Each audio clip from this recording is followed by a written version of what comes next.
हरे कृष्णा। आज की स्टोरी को आगे बढ़ाने से पहले मैं आपको ये याद दिलवाना चाहती हूँ कि लास्ट स्टोरी हमने कहाँ पर खत्म करी थी। तो लास्ट स्टोरी के अंदर मैंने आपको वृत्रासुर का वध बताया था।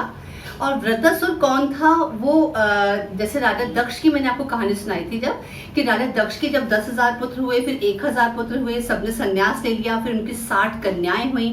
60 कन्याओं में से 13 कन्याओं की शादी उन्होंने दक्ष जी ने कश्यप जी से करी थी, जिसमें दिति और अदिति प्रमुख थे।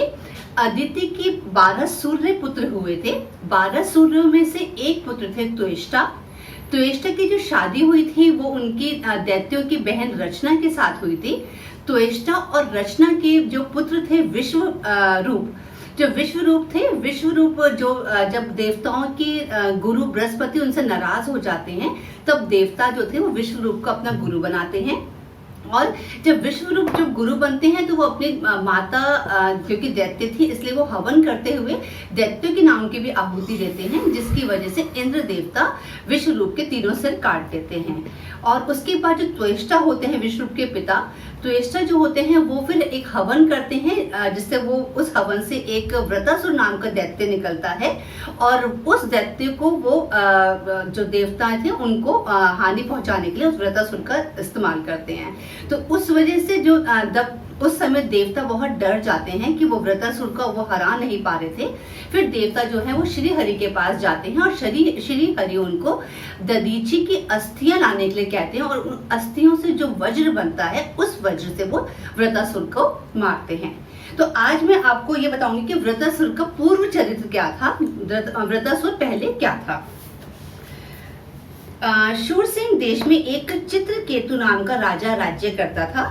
उसके राज्य में पृथ्वी प्रजा के लिए स्वयं ही अन्न जल दे दिया करती थी।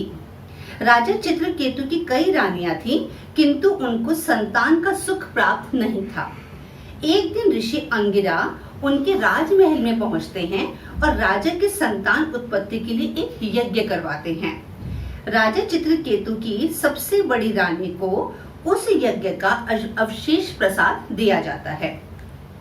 उस प्रसाद को खाने से रानी को एक बहुत सुंदर बालक पैदा होता है। राजा की प्रसन्नता का उस समय ठिकाना नहीं रहता और उसने पूरे राज्य में खूब जश्न मनाया। वो ब्राह्मणों को खूब सोना, चांदी और हीरे जवाहरात आदि दिए। राजा चित्रकेतु अपने पुत्र के लालन पालन में इतने व्यस्त हो जाते हैं उस समय कि अब वे अपनी बाकी रानियों को ही ध्यान नहीं देते हैं। तो जिससे सारी रानियां ये वाली बात सहन नहीं कर पाती हैं और वो राजा चित्रकेतु की जो पुत्र होता है वो सोते हुए पुत्र को वो जहर देकर मार डालती हैं। राजा चित्रकेतु और उस बालक की जो माँ थी, जो बड़ी रानी थी, वो अत्यंत दुखी होते हैं और रोने लगते हैं और तरह तरह से विलाप करने लगते हैं। तब ऋषि अंगिरा और नारद जी ने वहां आकर राजा चित्रकेतु को समझाया कि यह शोक का विषय नहीं है, क्योंकि वह जो बालक मरा है वह वास्तव में इस जन्म में और पहले के जन्मों में भी उसका कुछ नहीं था और अगले जन्मों में भी वह उसका कोई संबंध उनसे नहीं रखेगा। मतलब जन्म मृत्यु के जो आवागही है, आना जाना जो है जीवन का, इसका मतलब उपदेश देते हैं नारद जी और अंगिरा ऋषि कि राजा को अपने मरे हुए पुत्र से अब मोह त्याग देना चाहिए। किंतु राजा बहुत दुखी था और उसका दुख दूर करने के लिए नारद जी ने बालक को फिर से जीवित कर दिया। जीवात्मा जो बालक, मृत बालक को जब जीवित करा तो जीवात्मा ने कहा कि मैं तो अभी तक अनेक जन्म ले चुका हूँ। मतलब इस बीच में वो बालक अनेक जन्म ले चुका था। कृपया करके यह बताइए कि चित्रकेतु मेरे किस जन्म में पिता थे। इस बात को सुनकर चित्रकेतु का अपने पुत्र से मोह समाप्त हो गया। उस समय नारद जी ने उपदेश किया कि ओंकार स्वरूप भगवान वासुदेव ही मन, बुद्धि और अहंकार के अधिष्ठाता हैं और वह ही सर्वश्रेष्ठ हैं। यह कहकर उन्होंने चित्रकेतु को भगवान के गुणों का उपदेश किया। उस समय चित्रकेतु ने श्री हरि की वंदना व तपस्या की। कई वर्षों की तपस्या के बाद भगवान नारायण ने प्रकट होकर चित्रकेतु को ज्ञानोपदेश दिया व जन्म मरण व प्रभु की भक्ति का उपदेश दिया। उस समय भगवान के दर्शन पाकर चित्रकेतु कई वर्षों तक सुमेरु पर्वत पर की घाटियों में विहार करने लगे, उस समय उनका बहुत तेज बढ़ गया था और बड़े बड़े ऋषि मुनि भी उनकी स्तुति करने लगे थे। चित्रकेतु अपने आप में उनका इतना तेज बढ़ गया था कि ऋषि मुनि भी अब उनकी स्तुति करने लगे थे। एक दिन चित्रकेतु भगवान के दिए हुए तेजोमय विमान पर सवार होकर कहीं जा रहे थे। उस समय उन्होंने जब विमान में ऊपर से जा रहे थे तो उस समय उन्होंने एक सभा में, जहां बड़े बड़े मुनि और सिद्धचारण उपस्थित थे, वहां शंकर भगवान पार्वती जी को अपने बहुत करीब बिठाए हुए थे। उस सभा के अंदर शंकर भगवान पार्वती जी को अपने बहुत करीब बिठा के बैठे हुए थे। तो उस समय चित्रकेतु ने उनका मजाक उड़ाया। शंकर भगवान तो सहजता से सब कुछ सुनते रहे, किंतु पार्वती जी को बहुत क्रोध आया। वो उन्होंने शाप दिया कि वह असुर योनि में जन्म ले। तो जो चित्रकेतु था, इस तरह से असुर योनि में जन्म लेने का जब पार्वती ने शाप दिया था, तो उसके बाद ही फिर वो वृत्रासुर बना था। उस समय शंकर जी ने पार्वती जी को यह कहकर समझाया कि यह चित्रकेतु भगवान नारायण का प्रिय है और मैं भी श्री हरि का ही प्रिय हूँ, इसलिए उनको चित्रकेतु को शाप नहीं देना चाहिए था।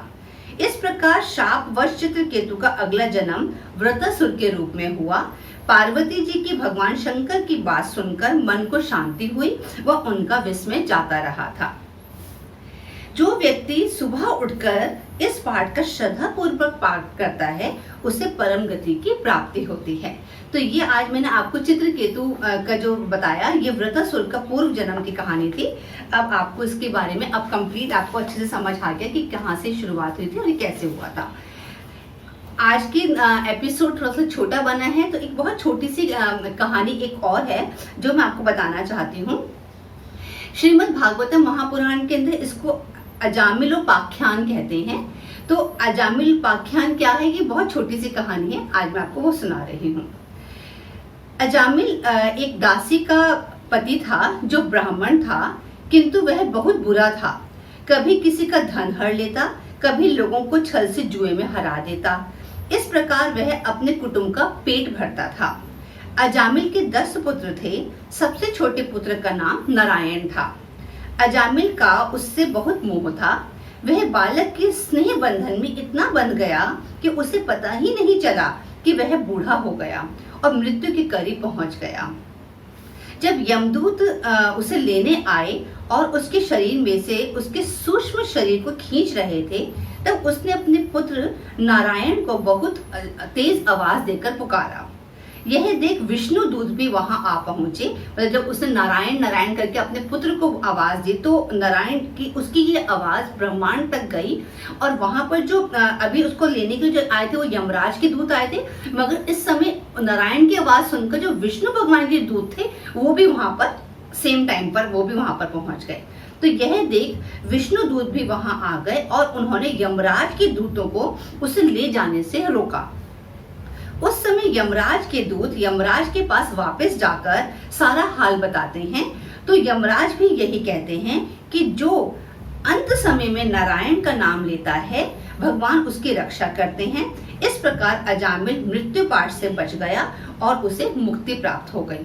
तो इस प्रकार जैसे मतलब इसमें यही बात कही गई कि अंत समय के अंदर भगवान का नाम लेने से जो इतना पापी इंसान था, जिसने सारे जीवन सब गलत काम करे थे, उसके बाद भी अंत समय में उसने नारायण का नाम लिया तो उसे मोक्ष की प्राप्ति हो गई।